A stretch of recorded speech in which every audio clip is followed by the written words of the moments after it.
একটা সহজ ব্যাখ্যা অর্থ এটা সেটা মনে রাখবা, সমস্ত ফেরেশতার মধ্যে পাকিস্তান অর্থ হচ্ছে ওই ব্যক্তিটা, ওই বান্দা উম্মত সরাসরি নূরে মুজাসসাম হাবিবুল্লাহ হুজুর পাক সাল্লাল্লাহু আলাইহি ওনার সম্মানার্থে, ওনার কারণে যিনি খলিক, যিনি মালিক ও আল্লাহ পাক, ওনার কুদরতি দৃষ্টির অন্তর্ভুক্ত হয়ে যায়। সুবহানাল্লাহ।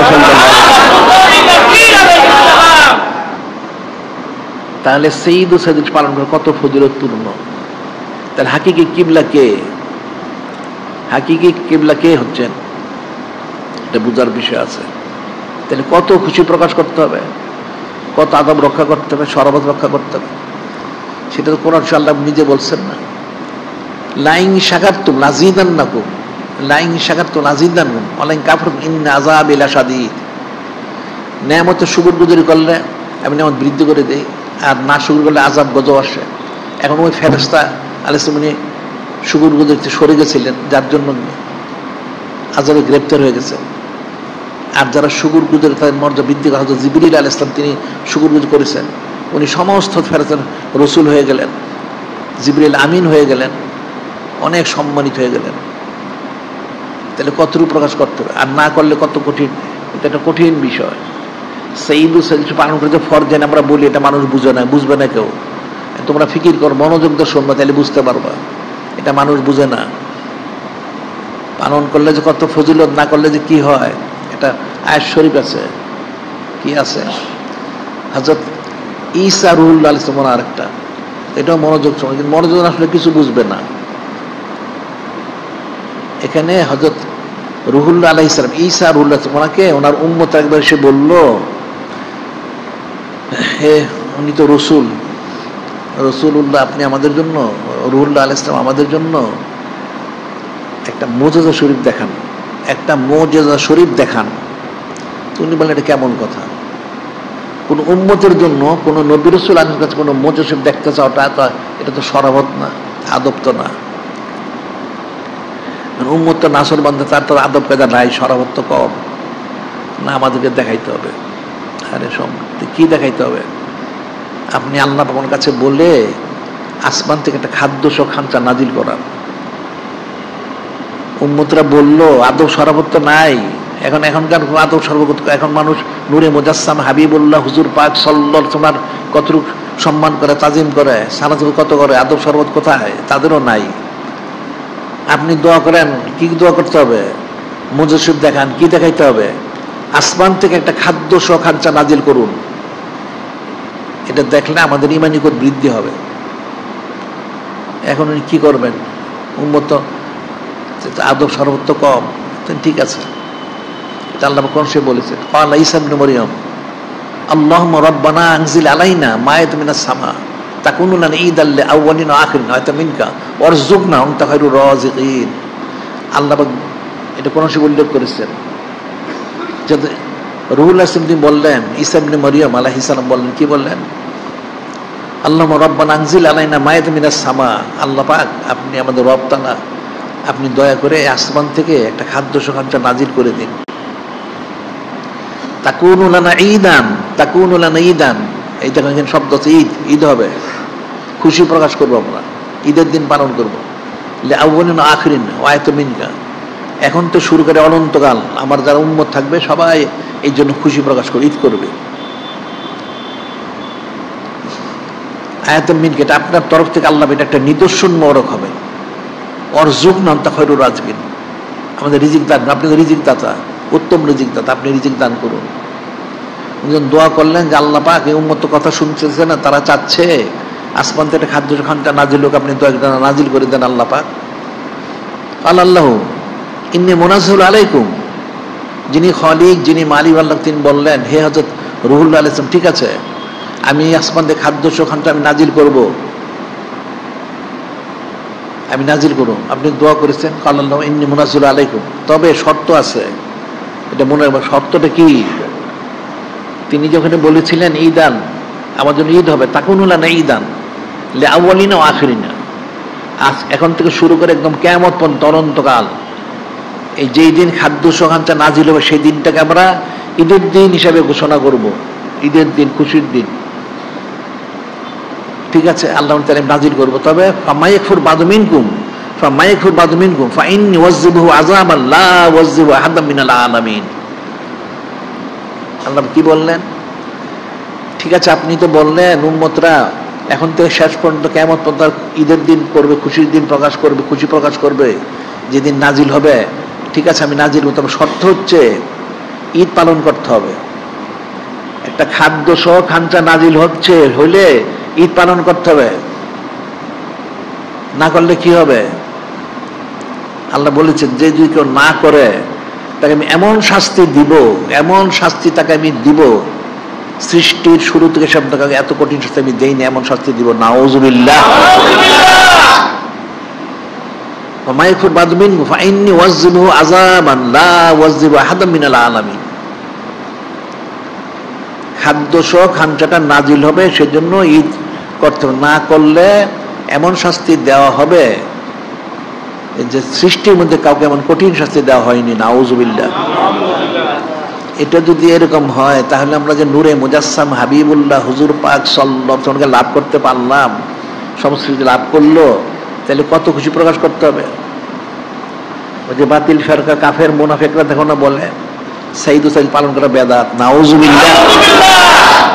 তিনি তো তাশরিফ এনেছেন 12 শরীফ, ঠিক আছে, ওনার সম্মানে তো আল্লাহ পাক অনন্তকাল করে যাচ্ছেন খুশি প্রকাশ, তাহলে আমাদের কত করতে হবে? অনন্তকাল করলে তো হবে না, আরো বেশি করা দরকার, কিন্তু আমাদের তো সামর্থ্য নাই। এই জন্য আমরা বলি হায়াতে করতে হবে, মৃত্যুর সময় করতে হবে। যখন ইন্তেকাল করা তখন সাইদুল পালন করতে করতে মারা যাও, কোনো অসুবিধা নাই, কবরে গিয়ে করবে, হাসর দিন এটা করতে থাকবে, মিজানে করবে, পাল্লা যখন মারতে থাকে তখন করতে থাকবে, পুলসার যখন পার হবে তখন করতে থাকবে, বেহেশতে যখন প্রবেশ করবে করে সেখানে করতে থাকবে অনন্তকাল। ওখানে আর শেষ নাই, ওটা অনন্তকাল। তাহলে যদি কিছুটা ইয়ে করা যায়, শুকুর গুজারি হয়, এছাড়া শুকুর হবে না, তাহলে সেইদু সেদিন পালন করা কতটুকু জরুরি এটা ফিকির করতে হবে। ফিকির না করলে তো বোঝা যাবে না, অনেক লম্বা বিষয়। এখন এই বিষয়গুলিকে যেটা স্পষ্ট হইলো সেটা হলো যে নূরে মুজাসসাম হাবিবুল্লাহ হুজুর পাক সাল্লাল্লাহু আলাইহি ওয়াসাল্লাম, তিনি হচ্ছেন সমস্ত কিছুর মূল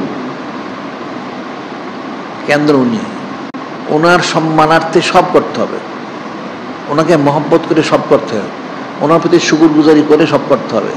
তখন সে হাকিকি, সে মহব্বত মারিফত নিসবত করব তেরাজমন্দি সে হাসিল করতে হবে, এছাড়া সে হাসিল করতে পারবে না।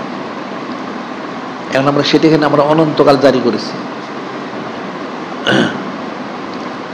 এবং এর মধ্যে বিশেষ ইন্তজাম করা হচ্ছে।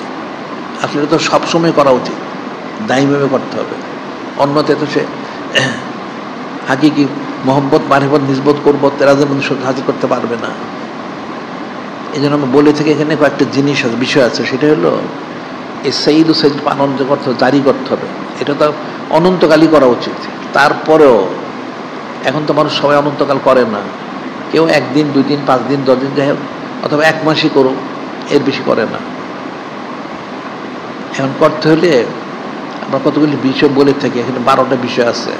সেটা হলো এখন মাহফিল করতে হবে, সানাসুর করতে হবে, তাই তো এর অনেক আঞ্জাম আছে এর মধ্যে। প্রথম হচ্ছে আনফাকা দিনারান ও দেরহামান। আনফাকা দিনারান দেরহামান, দিনার দেরহাম খরচ করতে হবে, অর্থাৎ টাকা পয়সা।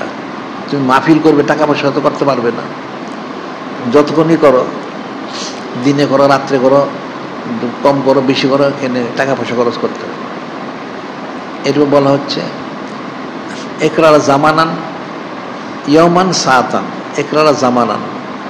এখন মানুষ তো অনন্তকাল করে না, তাহলে সময়টা ঠিক করতে হবে, কোন দিন কোন সময়, অমুক দিন অমুক সময় মাহফিল হবে, কোথাও বাদ মাগরিব, কোথাও বাদ আসর, কোথাও সকালে মাহফিল হবে। এটা সময়স্থান, সময়টা নির্ধারণ করতে হবে। প্রথম হচ্ছে টাকা পয়সার ব্যবস্থা করতে হবে, তারপরে সময়টা ঠিক করতে হবে। এরপরে বলা হচ্ছে আখলা মাকানান, আখলা মাকানান, অর্থাৎ একটা জায়গা ঠিক করতে হবে, কোথায় হবে মাহফিলটা, একটা জায়গা ঠিক করতে হবে। আওকাদা সিরাজান, আওকাদা সিরাজান, জায়গা ঠিক করে সেই জায়গাটাকে মাহফিলের উপযুক্ত করতে হবে। যে রাত্রিবেলা তাহলে বাতি জ্বালাইতে হবে, এরপর তাবাখারো তাআত্তারা, তাবাখারো তাআত্তারা, তাবাখারো তো ধূপ, ধূপ জ্বালিয়ে সুঘ্রাণ দিতে হবে, সুগন্ধিময় করতে হবে। তাআত্তারা, আতর গোলাপ ছিটিয়ে সুঘ্রাণময় করতে হবে, আতর গোলাপ ছিটিয়ে সুঘ্রাণময় করতে হবে। একদিক হলো এখানে ধূপ দিতে হবে, আতর গোলাপ ছিটিয়ে দিতে হবে, বাতি জ্বালাইতে করতে হবে। এরপর কি করতে, মাহফিল হলে কি করতে হয়, জাবাহ হাইওয়ানান, পশু জবাই করতে হবে। নূরে মুজাসসাম হাবিবুল্লাহ হুজুর পাক সাল্লাল্লাহু আলাইহি ওয়াসাল্লাম সম্মানার্থে ওনার পশু জবাই করতে হবে। কীভাবে করতে হবে সেটা আকিকা দিতে হবে, তাহলে ফজিলত বেশি পাওয়া যাবে। এরপর কি করে, হাইয়া তোয়ামান, হাইয়া তোয়ামান,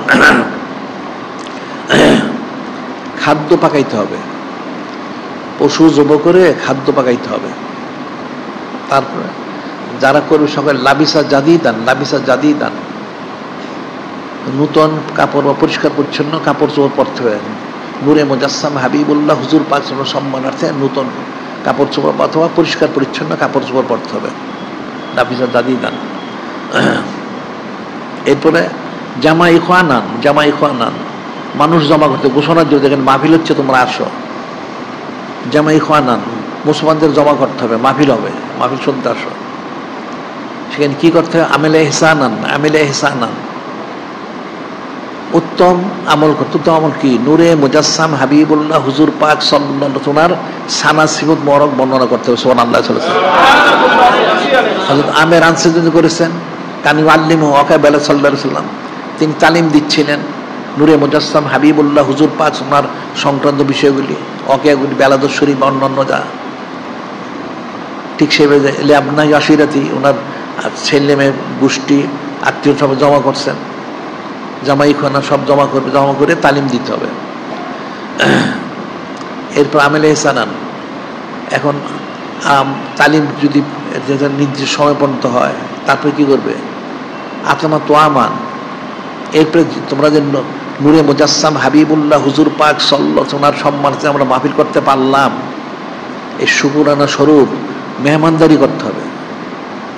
এখানে 12টা বিষয়, আনফাকা দিনারান ও দেরহামান, আনফাকা দিনারান ও দেরহামান, টাকা পয়সার ব্যবস্থা করতে হবে। এরপর হচ্ছে একরা জামানান, সাতান ইয়মান, ইয়মান সাতান, সময় নির্দিষ্ট করতে হবে। যারা নিজ সময়, আমরা থেকে অনন্তকাল, আমাদের এখানে আমরা জায়গাও নির্দিষ্ট করেছি, এর বাতিও জ্বালানো হয় এবং শুকরানো দেওয়া হয় অনন্তকালের জন্য। সুবহানাল্লাহ সাল্লাল্লাহু আলাইহি ওয়াসাল্লাম। আওকাতা সিরাজান, বাতির ব্যবস্থা, মাহফিল আখলা মাকানান আওকাতা সিরাজান, ব্যবস্থা করতে হবে। তাবাখারা তাআত্তারা, ধূপ দিতে হবে, আতর গোলাপ ছিটাইতে হবে, সুঘ্রাণময় করতে হবে। ধূপ দেওয়া কিন্তু সুন্নত, ধূপ দেওয়াটা সুন্নত, এগুলো করতে হবে। এবং এটা করবে যখন মাহফিল হবে, তাহলে মাহফিলের জন্য জাবা হাইওয়ানান, পশু জবাই করতে হবে, কারণ গোস্ত দিয়ে তো তাবরুক পাকাইতে হবে, গোস্ত পাকা, জাবা হাইওয়ানান, হাইয়া তোয়ামান, হাইয়া তোয়ামান। এরপর খাদ্য পাকাইতে হবে। এখন এগুলি পাকায় তোমার হইলো, কাজ চলতে থাকলো, এদিকে সব গুজগাছ করে লাবিসা জাদিদান, তুমি পরিষ্কার পরিচ্ছন্ন নূতন কাপড় পরে মাহফিলে আসো। জামাই খানান, সবাইকে ডাকো যে মাহফিল আসে, মাহফিল হবে। আমিলে ইহসানান, যে নূরে মুজাসসাম হাবিবুল্লাহ হুজুর পাক সাল্লাল্লাহু আলাইহি ওয়াসাল্লাম সানাসিব বুজুর্গে বুলুন্দি শান মোবারক এখানে আলোচনা করাবে। সুবহানাল্লাহ সাল্লাল্লাহু আলাইহি ওয়াসাল্লাম। যখন সবাই শূন্য সুগুর গজের আদায় করে, এরপরে এই শুকরানা স্বরূপ আতমা তোয়ামান, খাদ্য খাওয়াতে হবে, তখন তার মাহফিলটা পূর্ণতায় পৌঁছলো।